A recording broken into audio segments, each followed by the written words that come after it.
Hey everyone, this chapter 22 supplemental video, we're going to go over the lemons problem, talking about how markets can unravel. Unfortunately, I'm having to re-record a couple of videos because my microphone died on me and I didn't realize. So we talked about market efficiency and how sometimes the models break down from ideal situations. We talked about homogeneous or non-homogeneous goods, heterogeneous goods. We've talked about perfect information versus information asymmetry in chapter 22.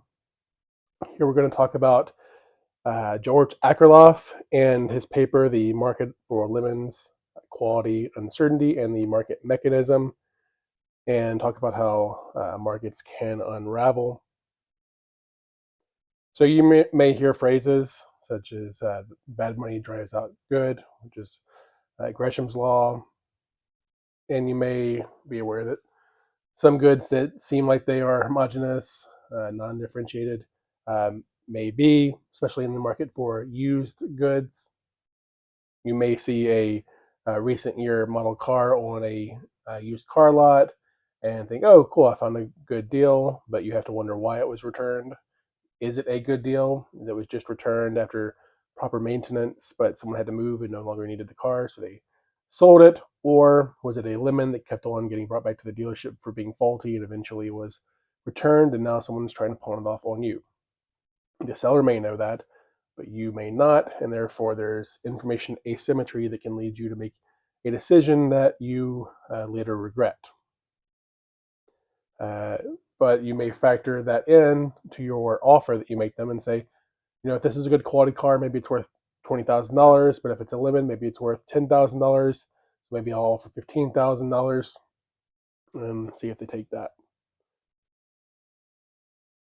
Like I said, the seller may know the value and be hiding some information from you, and you have to act accordingly. This isn't limited to the used car market. There's also problems with information asymmetry in the healthcare market, where you're trying to buy health insurance and the insurers don't know if you may have a high risk factor that may end up costing them more money down the road, or maybe you're a young healthy person that will just pay in premiums and not charge them for services. So the problem can be shown like this, where the seller has knowledge, buyer has uncertainty because there's that information asymmetry between the buyer and seller. Then there's a dilemma for how much the buyer should offer for that service, because the seller knows the minimum they're willing to take, the minimum it's worth based off of their information, and they're trying to get as much as they can for it. The buyer is trying to get a fair price for it. The seller responds to the offer, and then they either transact or they do not. So there's the market outcome. So we talked about information asymmetry. We talked about adverse selection, where information asymmetry may lead to people making a bad decision. And then this is about the markets unraveling. So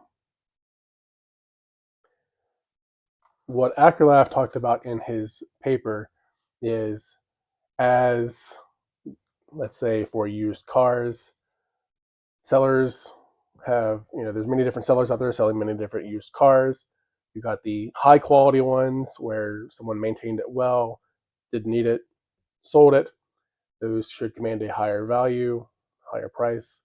Then you've got the lemons, the poorly maintained or poorly made vehicles that should command a lower price. The buyers have the expectation that some of them may be lemons, so they're going to offer lower than a high quality car should command.